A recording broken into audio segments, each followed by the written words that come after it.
Third ক্লাসের মুফাসসিরগণের duty কি? Third ক্লাসের মুফাসসিরগণের ডিউটি হলো আপনি শুধু দুই দলকে ফলো করবেন, নিজের পক্ষ থেকে কিছু বলবেন না। কোন দুই দল বুঝছেন? আপনি শুধু দুই দলকে ফলো করবেন, নিজের পক্ষ থেকে আলাদা কিছু বলবেন না। তবে নতুন কোন সমস্যা আপনার যুগের মানুষের মধ্যে আসলে ওই দুই দলের বিশ্লেষণ থেকে সমাধান উদ্ধার করে তাদের সামনে পেশ করবেন। দুই দলের কাছ থেকে উদ্ধার করে সমাধান তাদের সামনে পেশ করবেন। সুতরাং থার্ড ক্লাসের মুফাসসিরেরও যোগ্যতার দরকার আছে, থার্ড ক্লাসের মুফাসসিরেরও ডিউটি আছে। এবার আমরা মূল কথার দিকে ফিরে যাই। আল্লাহ পাক রব্বুল আলামিন হযরত মুসা আলাইহিস সালামের বিপদ আপদের বিবরণ দিতে গিয়ে বলেন ফাতান্নাকা ফুতুনা। ফাতান্নাকা ফুতুনার তাফসীর কোরআনের কোন আয়াতে নাই, রাসূলের একটা হাদিসে আছে। এই হাদিসটা কি? হাদিসটাকে হাদিসুল ফুতুন বলা হয়। হাদিসুল ফুতুন বলা হয়। 10:30টায় আযান হবে নাকি?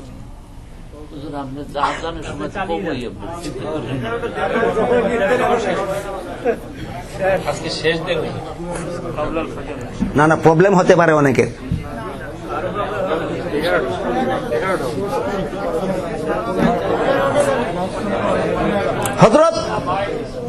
হযরত সাঈদ ইবনে জুবাইর রাদিয়াল্লাহু তাআলা আনহু হযরত আব্দুল্লাহ ইবনে আব্বাস রাদিয়াল্লাহু তাআলা আনহুকে জিজ্ঞেস করলেন, আল্লাহ যে মুসা আলাইহিস সালামকে বলেছিলেন ফাতান্নাকা ফুতুনা, আপনাকে আমি বহু কঠিন বিপদের সম্মুখীন করেছি, মনে আছে কথা? এই কঠিন বিপদের সম্মুখীন করেছি, ফাতান্নাকা ফুতুনা এর ব্যাখ্যা কি? এই ফুতুন ফিতনা শব্দের বহুবচন, আগেই বলেছি। ফিতনা শব্দটাকে কোরআনে তিনটা অর্থে ব্যবহার করা হয়। একটা হলো বিপদ, একটা হলো বিপদের কারণ, আর একটা হলো পরীক্ষা। এখানে ফিতনা শব্দটা বিপদ অর্থে ব্যবহার করা হয়েছে। মুসা আলাইহিস সালামকে আল্লাহ জীবনে বহু কঠিন বিপদের সম্মুখীন করেছেন। এই বিপদগুলির ব্যাখ্যা কি?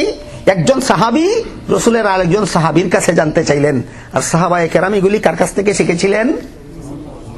রাসূলের কাছ থেকে শিখেছিলেন। সুতরাং আমরা সহিহ তাফসীরের গণ্ডির ভিতরে আছি কিনা? আমরা যদি সাহাবীর কাছ থেকে এই আয়াতটার ব্যাখ্যা উদ্ধার করি তবুও সহিহ তাফসীরের গণ্ডির ভিতরে আছি। আমরা যদি রাসূলের কাছ থেকে এর তাফসীর পাই তবু আমরা সহিহ তাফসীরের গণ্ডির ভিতরে আছি। আল্লামা জালালউদ্দিন সুয়ুতী রাহমাতুল্লাহি আলাইহি আল ইতকান ফি উলুমিল কুরআন নামক কিতাবে লিখেছেন, এই সহিহ তাফসীর বহির্ভূত যত তাফসীর আছে সবগুলি মন গড়া তাফসীর। তিনি লিখেছেন মন গড়া তাফসীর আবার 5 প্রকার। মন গড়া তাফসীর আবার 1 নম্বর, তাফসীর করার যোগ্যতা অর্জন না করেই যারা তাফসীর করে এদের তাফসীর মন গড়া তাফসীর। তাফসীর করার যোগ্যতা অর্জন না করেই যারা তাফসীর করতে যায় এদের তাফসীর মন গড়া তাফসীর। মন গড়া তাফসীর এটা 5 প্রকারের 1 প্রকার। 5 প্রকারের 1 প্রকার।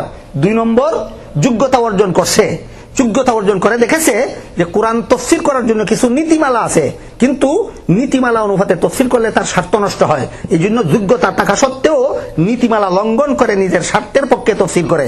এটা মন গড়া তাফসীরের 2য় প্রকার। আর ওইদিকে গেলে আমার সময় শেষ হয়ে যাবে, মন গড়া তাফসীরেই সহিহ তাফসীর পর্যন্ত পৌঁছা যাবে না। মন গড়া তাফসীর সম্পর্কে আল্লাহ রাসূলের 2 রকম হাদিস পাওয়া যায়। এক হাদিসে আল্লাহ রাসূল বলেন, মান ফাসসারাল কুরআনা বিরাইহি ফালইয়াতাবাওয়া মাকআদাহু মিনান নার। আরেক হাদিসে আল্লাহ রাসূল বলেন, মান ফাসসারাল কুরআনা বিরাইহি ফাইন আসাবা ফাকাদ আখতা, আও কামা ক্বালা আলাইহিস সালাতু ওয়াস সালাম। মন গড়া তাফসীরের সম্পর্কে রাসূলের 2টা হাদিস। একটা হাদিস ছিল, যে ব্যক্তি কোরআনে মন গড়া তাফসীর করে সে জাহান্নামী হওয়ার জন্য আর কোনো পাপ লাগবে না। কোরআনে কেন মন গড়া তাফসীর করলো, এই একটা পাপই সে জাহান্নামী হওয়ার জন্য যথেষ্ট। দ্বিতীয় হাদিসটা হলো, যে ব্যক্তি কোরআনে মন গড়া তাফসীর করে সে যদি শুদ্ধ ব্যাখ্যাও করে তবু আল্লাহর কাছে ভুলগণ্য হবে। এটা বড় জটিল। বুঝলাম সে মন গড়াই করলো, কিন্তু শুদ্ধ বললেও আল্লাহর কাছে ভুলগণ্য হবে কেন? এই কথাটা বোঝার জন্য সহজ 2টা উদাহরণ শুরু। এক ব্যক্তি কোরআনের মন গড়া তাফসীর করে, যোগ্যতা বলতে কিছুই নাই, কিন্তু দাবি করে যে আমি ইসলামের অনেক কিছু জানি। এই লোকের কাছে আরেক লোক জিজ্ঞাসা করে, আরে ভাই আমরা যে লাউ খাই এটার কোন দলিল কোরআনে আছে? কয় আছে না, দলিল আছে তো। বলে কি দলিল? কয় আল্লাহ কোরআনে বলেছেন না লাউ কানু ইয়ালামুন। বলেন তো আপনারা লাউ খাওয়া জায়েজ কিনা? না জায়েজ নেই? লাউ খানুই আলামিনের অর্থ? তাহলে এটা কি হইল? লাউ খাওয়া জায়েজ এই কথা ঠিকই বলেছে, কিন্তু এই আয়াতে এই অর্থ বুঝায় না। এই আয়াতে এই অর্থ বুঝায় না। মন গড়া তফসিরের তৃতীয় প্রকার হইল কোরআনের তফসির করে কোরআনকে ফলো করার জন্য নয়, নিজস্ব নিজের মতবাদ মন গড়া ভাবে একটা আগে ধার্য করে নিয়েছে, এই মতবাদটাকে টিকাইয়া রাখার জন্য এখন কোরআনের তফসিরের আশ্রয়ে গিয়েছে। কোরআন তার কাছে কোরআন আগে না তার নিজস্ব মতবাদ আগে? এই ব্যক্তি যদি কোরআনের কোন সহিহ তাফসীর তার মন গড়া মতবাদ টিকাবার জন্য ব্যবহার করে, আল্লামা জালালউদ্দিন সুয়ুতী আল ইতকান নামক কিতাবে লিখেছেন তার সহিহ তাফসীর আল্লাহর কাছে মন গড়া তাফসীর গণ্য হবে, কারণ সে আসলেই কোরআনের ফলোয়ার নয়, সে তার মন গড়া মতবাদের ফলোয়ার। মন গড়া মতবাদটাকে টিকিয়ে রাখার জন্য কোরআনের সহিহ তাফসীরের আশ্রয়ে গিয়েছে। এই জন্য আল্লাহ রাসূল বলেন তুমি যদি সহিহ তাফসীর করো তবুও তোমারটা গলত।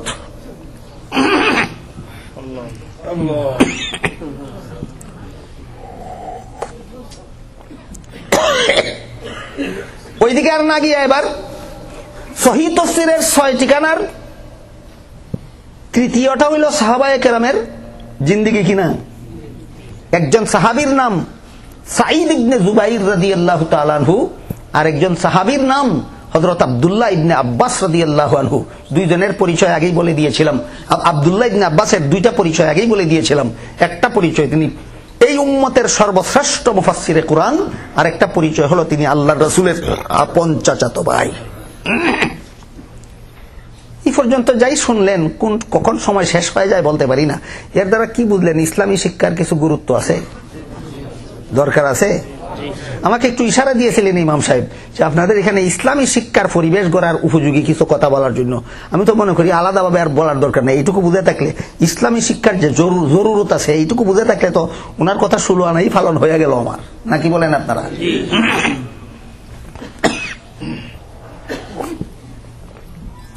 হযরত সাঈদ ইবনে জুবাইর রাদিয়াল্লাহু তাআলা আনহু রাসূলের আপন চাচাতো ভাই, এই উম্মতের শ্রেষ্ঠ মুফাসসিরে কুরআন হযরত আব্দুল্লাহ ইবনে আব্বাস রাদিয়াল্লাহু তাআলা আনহুর কাছে জিজ্ঞাসা করলেন, আল্লাহ যে বলেছেন ফাতান্নাকা ফুতুনা, আপনাকে আমি কঠিন বিপদ আপদের সম্মুখীন করেছি, এর তাফসীরটা কি?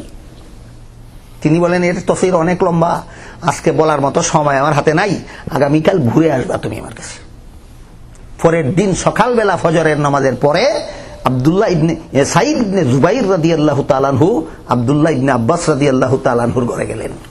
তিনি এই ফাতান্নাকা ফুতুনার মুসা নবীকে আল্লাহ কত বড় বড় বিপদের সম্মুখীন করেছিলেন শত্রুদের হাতে, তার বিবরণ দেওয়া শুরু করলেন। ফাতান্নাকা ফুতুনার তাফসীর শুরু করলেন। এখানে বড় বড় 5টা বিপদের কথা বলা হয়েছে। এক একটা বিপদের বিবরণের জন্য অন্তত একটা করে দিনের দরকার। আমি আজকে বলে শেষ করতে পারবো, একটু বলবো ইনশাআল্লাহ, আপনারা হতাশ হবেন না, একটু একটু বলবো। তবে আজকে যেহেতু শেষ হবে না, এই জন্য বিস্তারিত বলে শেষ হবে না, এই জন্য কথা থাকলো আমি আবারও আপনাদের এখানে আসার লুবে নয়, আপনাদের কৌতূহল যদি বাকি থাকে আর ভবিষ্যতে যদি আল্লাহ আবারও আমারও আসার তৌফিক দেন এবং আপনাদেরও বসার তৌফিক দেন, আর আমাকে স্মরণ করাইয়া দেন যে হাদিসুল ফুতুনের ব্যাখ্যা শুরু হয়েছিল, শেষ হয় নাই, ফাতান্নাকা ফুতুনা আয়াতের তাফসীর শুরু হয়েছিল, শেষ হয় নাই, তখন ইনশাআল্লাহ তার বিস্তারিত বিবরণ শোনাবার চেষ্টা করব। আর যদি আমার তকদিরে না থাকে আসা, আপনাদেরও সুযোগ না হয় বসার, আমি আপনাদের জন্য দোয়া করব দুনিয়াতে আখেরাতে আল্লাহ আপনাদের ভালো করুন, আমার জন্য আপনারা দোয়া করবেন দুনিয়াতে আখেরাতে আল্লাহ আমাকে বালাই করুন।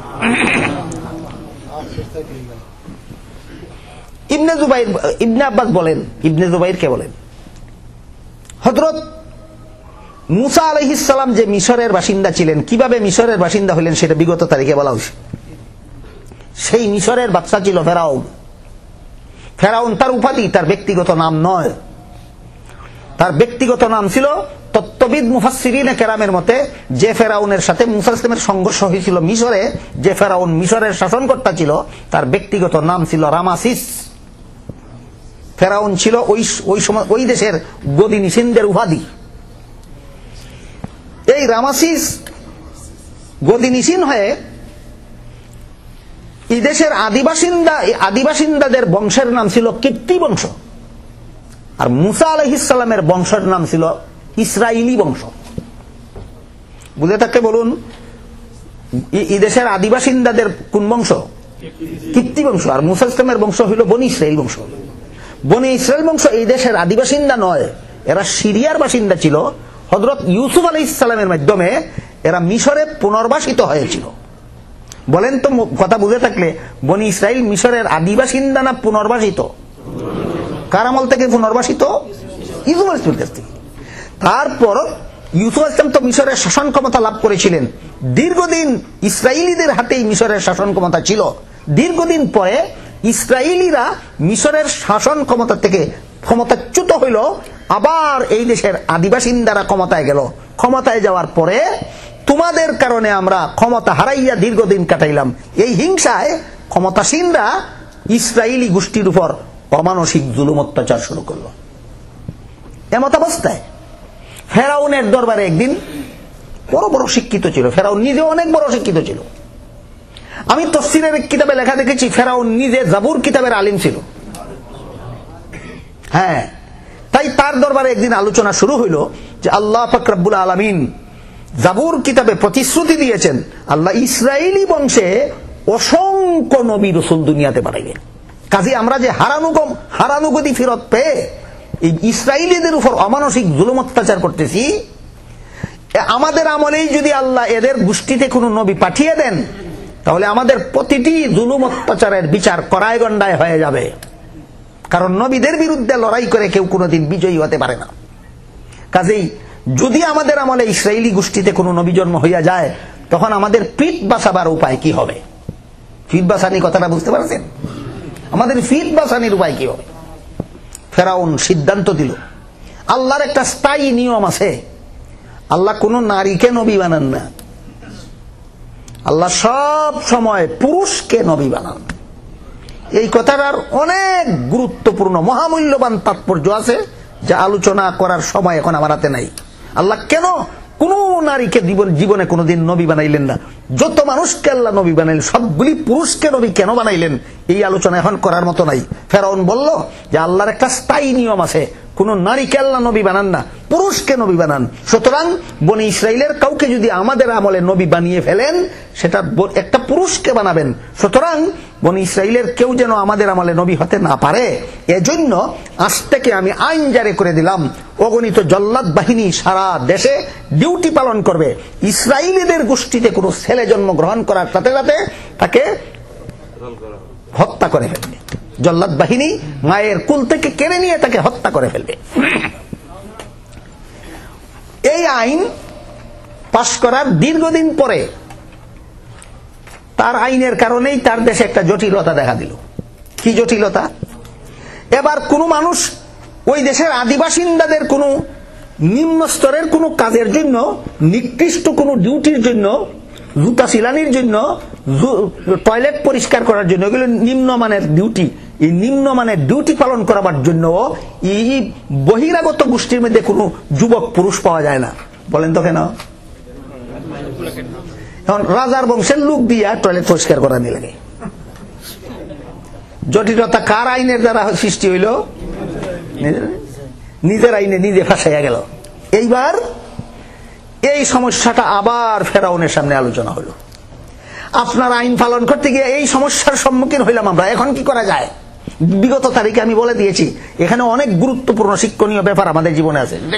সেটা হলো আইন বানানির যোগ্যতাও কোনো মানুষের নাই, আইন বানানির অধিকারও কোনো মানুষের নাই। আইন বানানির যোগ্যতাও একমাত্র আল্লাহর, অধিকারও একমাত্র আল্লাহর। মানুষ যারা গদিনিসীন হবে, এদের দায়িত্ব শুধু আল্লাহর আইনটা বাস্তবায়নের ব্যবস্থা করা। মানুষের মধ্যে আইন বানানির যোগ্যতা নাই কেন? কারণ মানুষ উপস্থিত দেখে, ভবিষ্যৎ দেখে না। ঠিক না বে ঠিক? কাজে উপস্থিত সমস্যা সামনে নিয়ে আইন বানায়, ভবিষ্যতে যখন অবস্থার পরিবর্তন হইয়া যায় তখন নিজের আইনে নিজেই ফাঁসাইয়া যায়। যেমন ভাবে ফেরাউন হইল। কথা বুঝেন কিনা দেখেন? যেমন ভাবে কি হইল? ফেরাউনের ঘটনা বুঝে থাকলে বলুন, মানুষের মধ্যে আইন বানানির যোগ্যতা আছে, তার জ্বলন্ত প্রমাণ ফেরাউনের আইন, নিজের আইনে নিজেই ভাসাইয়া গেল। 2 নম্বর কারণ, মানুষের মধ্যে মানুষের আইন বানানির অধিকার নাই। কেন? কারণ প্রত্যেকটা মানুষের কিছু না কিছু স্বার্থ আছে, কম হোক বেশি হোক, ন্যায় হোক অন্যায় হোক। ন্যায় স্বার্থ বলতে কোনো স্বার্থ নাই? ন্যায় স্বার্থ বলতে তো স্বার্থ আছে, মানুষের স্বার্থ আছে। সুতরাং যে মানুষের হাতে আইন বানানির অধিকার দেওয়া হবে, সে অপরের স্বার্থ রক্ষা করে আইন বানাবে না নিজের স্বার্থ রক্ষা করে আইন বানাবে? সুতরাং আইন বানানোর অধিকার যার হাতে দেওয়া হইলো, সে নিজের স্বার্থ রক্ষা করে আইন বানাবে, আর বাকি অন্যান্যদেরকে তাদের অধিকার থেকে বঞ্চিত করবে। সুতরাং মানুষের মধ্যে যেমন ভাবে আইন বানানির যোগ্যতা নাই, তেমনি ভাবে মানুষের আইন বানানির অধিকারও নাই। এবার বলেন, আইন বানানির জন্য যে যোগ্যতাটার দরকার সেটা কি? ভবিষ্যৎ যেমন ভাবে দেখে, বর্তমান যেমন ভাবে দেখে, ভবিষ্যৎ তেমন ভাবে দেখে, এমন একটা যোগ্যতার দরকার কিনা আইন বানানির জন্য? এই যোগ্যতাটা কি আল্লাহর মধ্যে কিছু আছে? আংশিক? 99% না 100%? এবার বলেন তো, আইন বানানির যোগ্যতা একমাত্র কার? আল্লাহর। এবার বলেন, আল্লাহ কি পরিমাণ স্বার্থবাদী?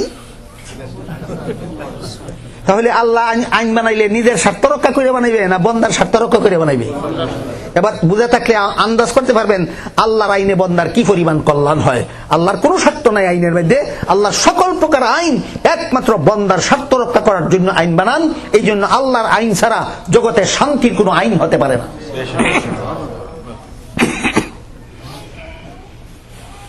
ফেরাউন নিজের আইনে নিজে ফাঁসাইয়া যাওয়ার পরে সংশোধনী বিল উত্থাপন করা হইল নমরুদের ক্যাবিনেটে।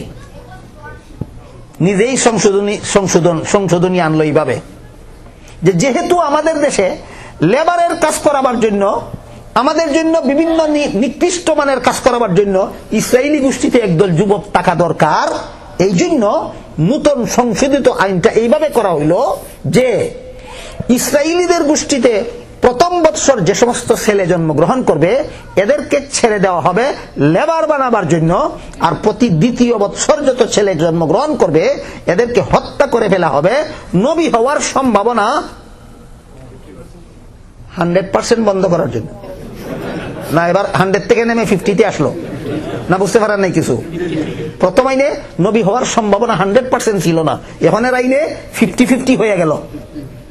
প্রথম 50-তে হারুন, দ্বিতীয় 50-তে মুসা, 50-50 আবার 100।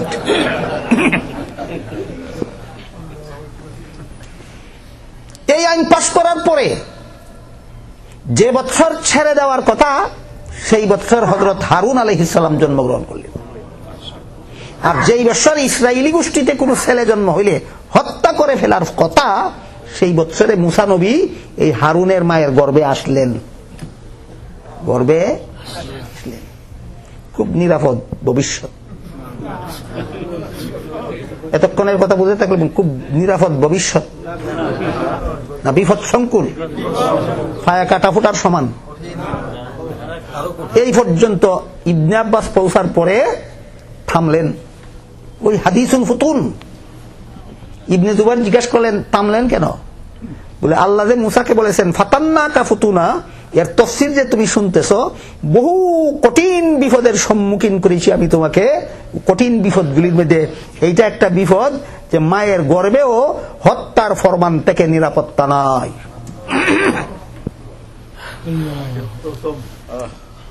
এক নম্বর গেল, তারপরে 2 নম্বর, তারপরে 3 নম্বর, তারপরে 4 নম্বর, তারপরে 5 নম্বর।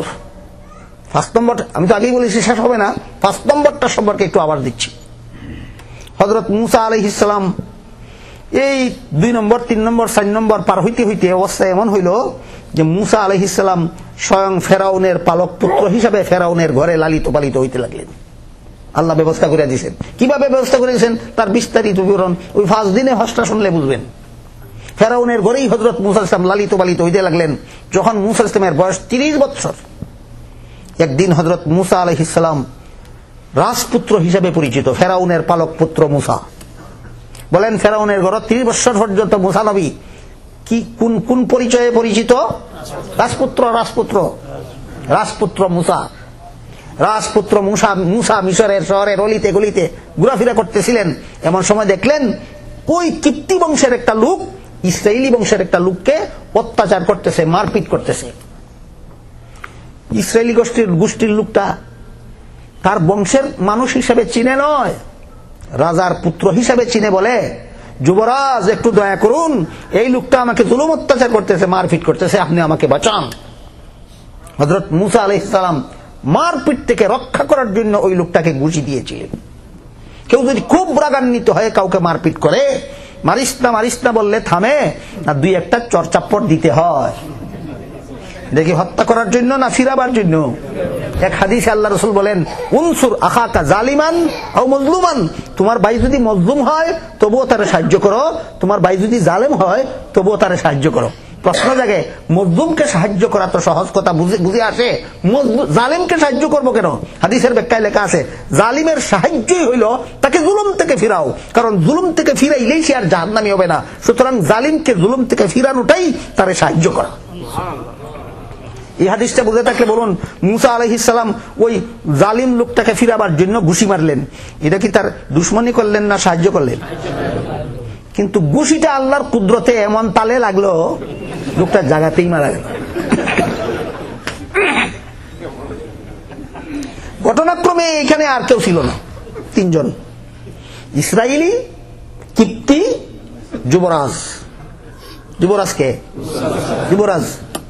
যুবরাজে ঘুষি দিল, কিপ্তি মারা গেল, ইসরায়েলি রক্ষা পাইল, আর কেউ দেখলো না, ইসরায়েলি তার নিরাপদে তার বাড়িতে চলে গেল।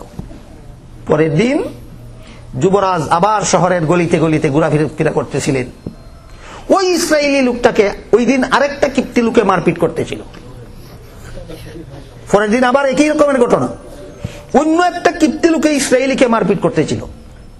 আবার সেই ইসরায়েলি লোকটা যুবরাজকে বলে, যুবরাজ আজকে আবারও আমাকে আরেকটা লোক মারপিট করতেছে, আপনি আমাকে সাহায্য করুন। এইবার যুবরাজ বললেন, এই মিয়া, তোমাকে প্রতিদিনই কোনো না কোনো লোকে মারে কেন? তাহলে বোঝা গেল তোমারও কোনো দোষ থাকতে পারে। যখন বললেন বোঝা গেল তোমারও কোনো না কোনো দোষ থাকতে পারে, তখন সে বলে, তাহলে কি আপনি গতকাল যেমন ভাবে তাকে হত্যা করেছিলেন, আজকে তেমনি ভাবে আমাকে হত্যা করে ফেলবেন? এই কথাটা শহরের লোকেরা শুনে ফেললো, ফেরাউনের দরবারে পৌঁছে দিল। মূসা আলাইহিস সালাম ফিরার আগেই ফেরাউনের দরবার থেকে ফাঁসির হুকুম হয়ে গেল। জল্লাদ বাহিনী যাও, এই আমার পালক ছেলে মূসাকে যেখানে পাও ধরে এনে তাকে ফাঁসি কাষ্ঠে ঝুলাও। এটা হইল যত বিপদ আপদ মূসা আলাইহিস জীবনে এসেছিল এর 5 নম্বরটা। কত নম্বর? 1 নম্বরটা কিছু কইলাম, আর 5 নম্বরটা কিছু কইলাম। এই 5 নম্বরের সংবাদ তিনি রাজবাড়িতে ফিরে যাওয়ার আগেই পেয়ে গেছিলেন। পেয়ে যাওয়ার কারণে এই দিন আর বাড়িতে ফেরত না গিয়ে দেশান্তর হয়ে যাইতে যাইতে যাইতে যাইতে আরেক দেশে হযরত শুআইব আলাইহিস সালাম ছিলেন সেই দেশের পয়গম্বর, সেখানে গিয়ে উপস্থিত হলেন। শুআইব আলাইহিস সালামের 2 মেয়ে বকরি চড়াইতো। বিকালবেলা বকরিকে কুয়ার পানি পান করাবার জন্য বসেছিল, ছেলেরা ভিড় করতে, সেই জন্য তারা পিছনে বসা ছিল। হযরত মূসা আলাইহিস সালাম দেখলেন এরা বড় অসহায়, এই জন্য হযরত মূসা আলাইহিস সালাম, আমরা কি একটু লেট করবো? কারণ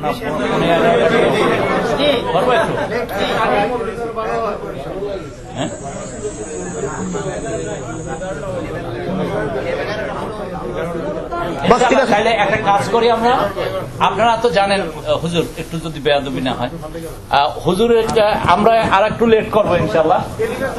আপনাদের কষ্ট হবে না তো ইনশাল্লাহ? তাইলে কিন্তু আমাকেও আবার আপনাদের 10 মিনিট সময় দিতে হবে।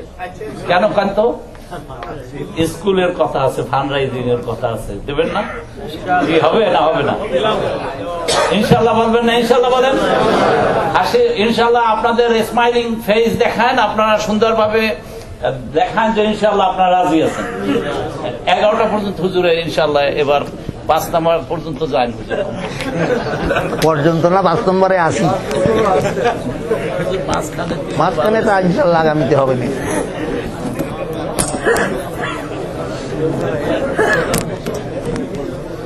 আমি দেখি না।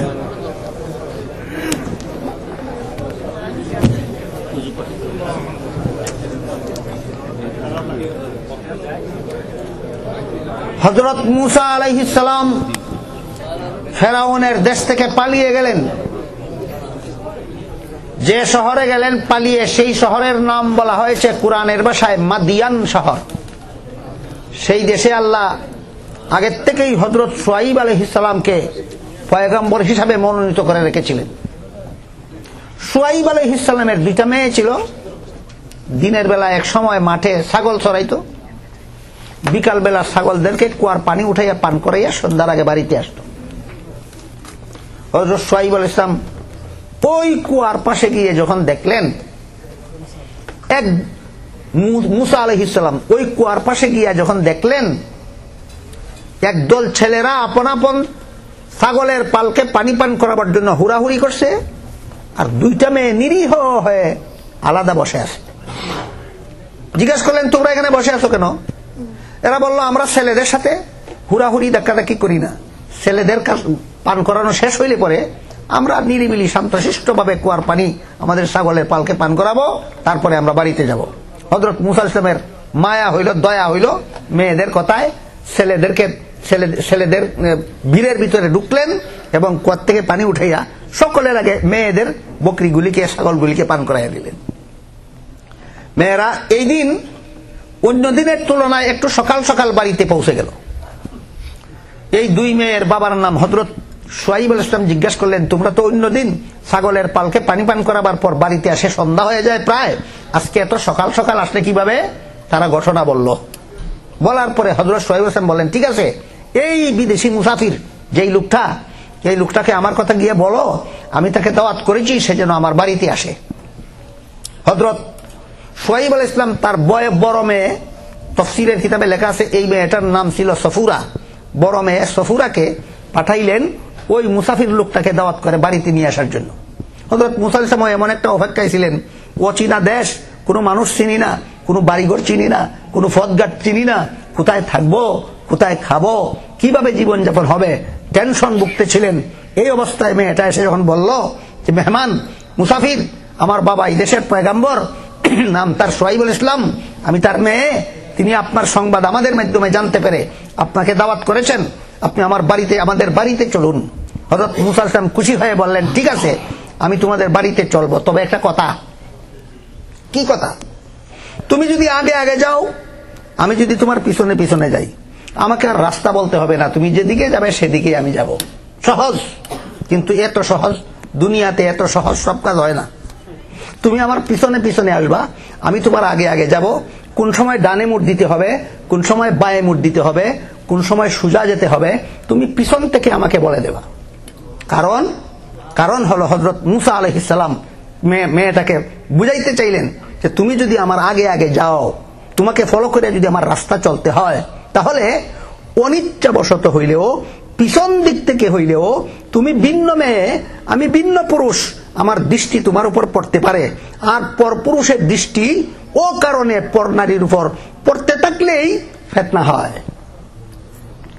দৃষ্টি পড়তে থাকলেই ফিতনা হয়। এবার বলেন ফিতনা শব্দের অর্থ কটা?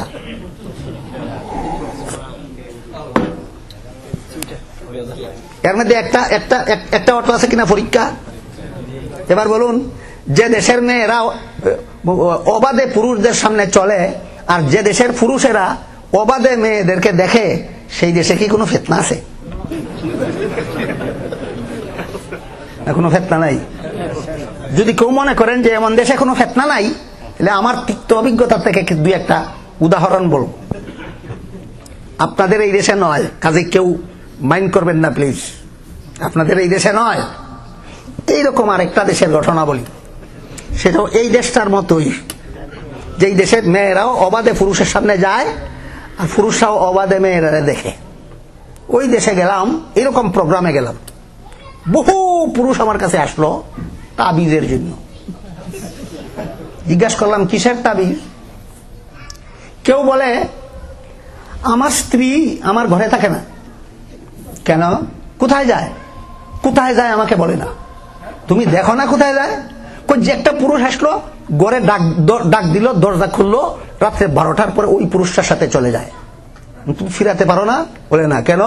আমি জোর করে ফিরাতে গেলে সে পুলিশ ডাকবে, আর পুলিশ এসে বলবে সে কার সাথে চলে যাবে, কার সাথে যাবে না, কোথায় থাকবে কোথায় থাকবে, সেটা তার অধিকার, তোমার বাধা দেওয়ার কোনো অধিকার নাই। পুলিশ আমাকে বেঁধে নিয়ে যাবে। সুতরাং এই দেশের প্রশাসনের দ্বারা তাকে কন্ট্রোল করার কোনো উপায় নাই। আপনি একটা তাবিজ দেন, যে তাবিজ আমার স্ত্রীকে কন্ট্রোল করতে পারে। ফেতনা পড়ছে এই লোকটা, ফেতনা পড়ছে বলে নাই? ফেতনা কেন হয়? ফেতনা কেন হয়? অবাধ নারী পুরুষের অবাধ চলাফেরার কারণে ফেতনা হয়। হযরত মূসা আলাইহিস সালাম বলেন, তুমি আমার আগে আগে চললে, আমি তোমার পিছনে পিছনে চললে অনিচ্ছাবশত আমার দৃষ্টি তোমার উপর পড়তে পারে, এটাও ফেতনার কারণ হইতে পারে। ফেতনার ব্যাখ্যা বললে আর একটা উদাহরণ দিচ্ছি শুনেন।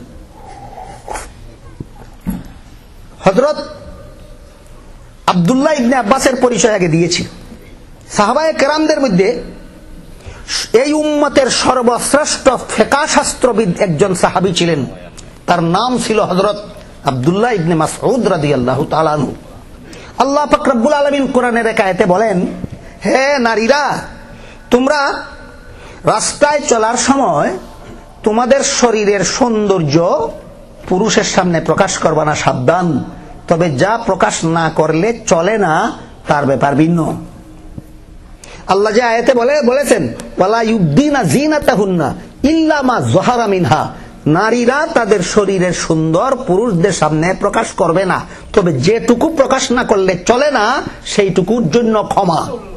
কোনটুকু প্রকাশ না করলে চলে না, এই ব্যাপারে সর্বশ্রেষ্ঠ ফিকহবিদ বিশিষ্ট সাহাবী হযরত আব্দুল্লাহ ইবনে মাসউদ রাদিয়াল্লাহু তাআলা আনহু একটা তাফসীর করেছেন। সর্বশ্রেষ্ঠ তাফসীরবিদ হযরত আব্দুল্লাহ ইবনে আব্বাস রাদিয়াল্লাহু তাআলা আনহু আর একটা তাফসীর করেছেন। দুটোটা তাফসীর এই ফিতনার যুগে, এই ফিতনার পরিবেশে, এই ফিতনার দ্বারা জর্জরিত মুসলমান সমাজের এই দুই সাহাবীর এই ফিতনার ব্যাখ্যাটা ভালো রকম বুঝে রাখা দরকার।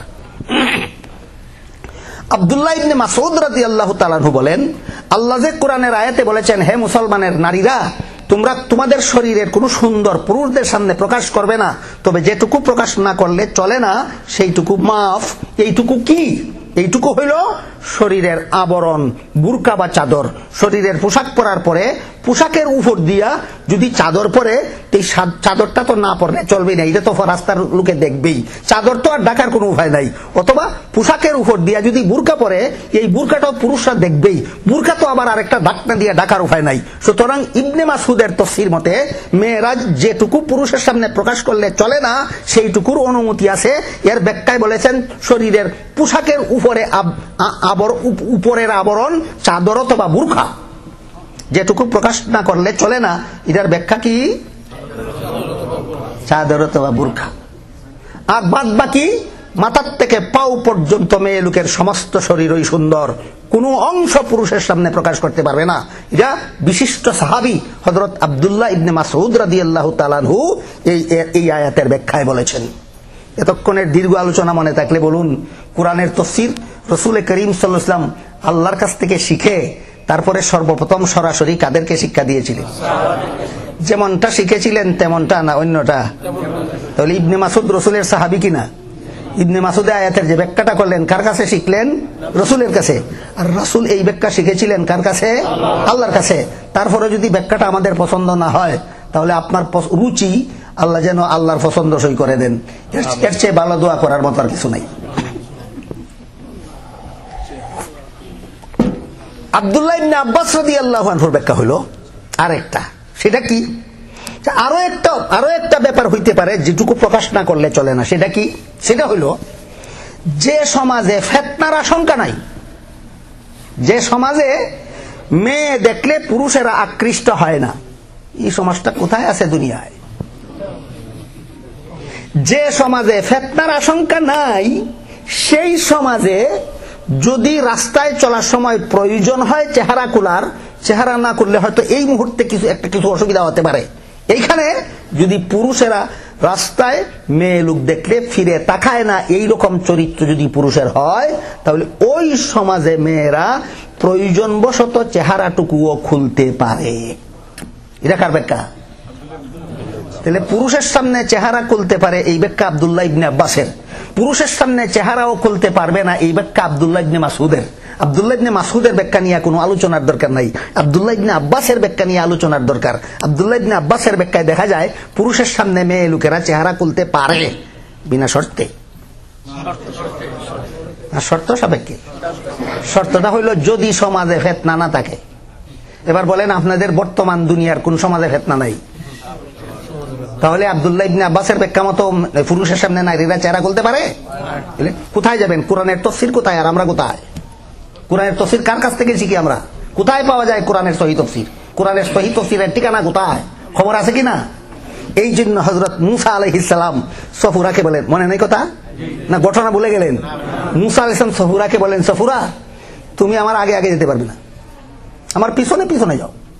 কারণ আগে আগে গেলে তুমি ভিন্ন নারী, আমি ভিন্ন পুরুষ, অনিচ্ছায় যদি আমার দৃষ্টি তোমার উপর একবার পড়বে এমন কথা নয়। তুমি আমার আগে আগে হাঁটতে থাকবে আর আমি তোমার পিছে পিছে চলতে থাকবো, একবারই দৃষ্টি পড়বে না, বারবারই পড়বে। কোন ভিন্ন নারী, পোশাক পরিহিত ভিন্ন নারীর উপরও ভিন্ন পুরুষের দৃষ্টি বারবারই পড়তে থাকলে ফিতনা না হইয়া যায় না, ফিতনা না হইয়া যায় না। এই ফিতনার হাত থেকে তুমিও যদি বাঁচতে চাও, এই ফিতনার হাত থেকে আমাকেও যদি বাঁচাতে চাও, তাহলে তুমি আমার পিছনে পিছনে আসবা, আমি তোমার আগে আগে যাব। ডাইনে যাব না বায়ে যাব না সোজা যাব, পিছন থেকে বলে দেবা, অনিচ্ছাবশত যেন তোমার উপর আমার দৃষ্টি না পড়ে। মুহাম্মাদুর রাসূলুল্লাহ সাল্লাল্লাহু আলাইহি ওয়াসাল্লামকে হযরত আলী রাদিয়াল্লাহু তাআলা আনহু জিজ্ঞাসা করলেন, ওগো আল্লাহর রাসূল, ভিন্ন নারীর দিকে ইচ্ছাকৃতভাবে সুন্দর দেখার জন্য দৃষ্টি নিক্ষেপ করলে আল্লাহর রাসূল বলেন, কিয়ামতের দিন গলন্ত সীসা ওই পুরুষের চোখে ঢেলে দেওয়া হবে। মান নাজারা ইলা মাহাসিনি আজনাবিয়াতিন, যে পুরুষ ভিন্ন নারীর সুন্দর ইচ্ছাকৃতভাবে দেখে, যে পুরুষ ভিন্ন নারীর সুন্দর ইচ্ছা করে দেখে, আল্লাহ রাসূল বলেন সেই পুরুষের চোখে হাসরের মাঠে গলন্ত সীসা ঠান্ডা হয়। গলন্ত সীসা ঠান্ডা হয় না, আগুনের মতো গরম, চোখে ঢেলে দেওয়া হবে। ওই পুরুষের চোখে গলন্ত সীসা ঢেলে দেওয়া হবে। আলী বলেন, ওগো আল্লাহর রাসূল, এত বড় কঠিন শাস্তি? ইচ্ছাকৃতভাবে কোন ভিন্ন নারীর সুন্দর দেখলে এত বড় শাস্তি? কিন্তু আমার অনিচ্ছাবশত যদি কোনো নারীর উপর আমার দৃষ্টি পড়ে যায়, তবুও কি আমার সেই শাস্তি ভোগ করতে হবে? আল্লাহ রাসূল বলেন, লা ইয়া আলী লাকান নজরাতুল উলা লান নজরাতুস সানিয়া। হে আলী, একটা দৃষ্টি পড়ে গেল তোমার ইচ্ছা অনিচ্ছাবশত হতে পারে, কিন্তু দ্বিতীয় দৃষ্টি যদি তুমি আবার তাকাও, সেটা তো তোমার অনিচ্ছা নয়। সুতরাং প্রথম দৃষ্টি ক্ষমা আছে, দ্বিতীয় দৃষ্টির ক্ষমা নাই। এবার বলেন, আমার আগে আগে যদি হাঁটে, তে প্রথম দৃষ্টি পড়বে না দ্বিতীয়, তৃতীয়, চতুর্থ, পঞ্চম, ষষ্ঠ, সপ্তম হবে? এই জন্য হযরত মুসা আলাইহিস সালাম বলেন, এই দ্বিতীয়র প্রথমের পরে যেন দ্বিতীয় হওয়ার চান্স না থাকে, দ্বিতীয়র পরে যেন তৃতীয়র চান্স না থাকে। এই চান্স থেকে মা বোনদেরকে, মা বোনের ইজ্জত রক্ষা করার মতো ফিকির বর্তমান সমাজে কতজন মুসলমানের মাথায় আছে? কাজেই এই চান্স যেন না থাকে দ্বিতীয়বারও তোমার উপর আমার দৃষ্টি পড়ে যাওয়ার, তৃতীয়বারও তোমার উপর আমার দৃষ্টি পড়ে যাওয়ার, হোক না পিছন দিক থেকেই তোমার উপর আমার দৃষ্টি পড়ে যাওয়ার চান্স যেন না থাকে। এই জন্য তুমি আগে হাঁটতে পারবে না, তুমি পিছনে হাঁটবে, আমি আগে যাব। তারপর হযরত সফুরা শুআইব ইসলামের মেয়ে তাই করলেন, পিছন পিছনে হাঁটলেন, মুসা ইসলাম আগে আগে গেলেন, পথ বাতাইয়া দিয়া হযরত মুসা আলাইহিস সালাম সফুরাকে নিয়ে হযরত শুআইব ইসলামের বাড়িতে পৌঁছলেন। এই পর্যন্ত যা কিছু বলা হইল, আপনারা আমার কথা বুঝে থাকলে বলুন, এর ভিতরে কি আমাদের বর্তমান সমাজের মুসলমানদের জানার মতো, বুঝার মতো, শিখার মতো, ফলো করার মতো কিছু আছে? যদি থাকে তাহলে আল্লাহ আমাদেরকে শুধু এর কাছ থেকে এই সবগুলি কথার থেকে আমাদের যা কিছু সংগ্রহ করার মতো, যা কিছু শিক্ষা গ্রহণ করার মতো, যা কিছু ফলো করার মতো থাকে, ওইগুলিকে আল্লাহ আমাদের ফলো করার সৌভাগ্য দান করুন। সবাই বলুন আমিন। সুবহানা রাব্বিকা রাব্বিল ইজ্জাতি আম্মা ইয়াসিফুন ওয়া সালামুন আলাল মুরসালিন ওয়ালহামদুলিল্লাহি রাব্বিল আলামিন ওয়া সাল্লাল্লাহু তাআলা আলা খাইরি খালকিহি মুহাম্মাদি ওয়া আলিহি ওয়া আসহাবিহি আজমাইন।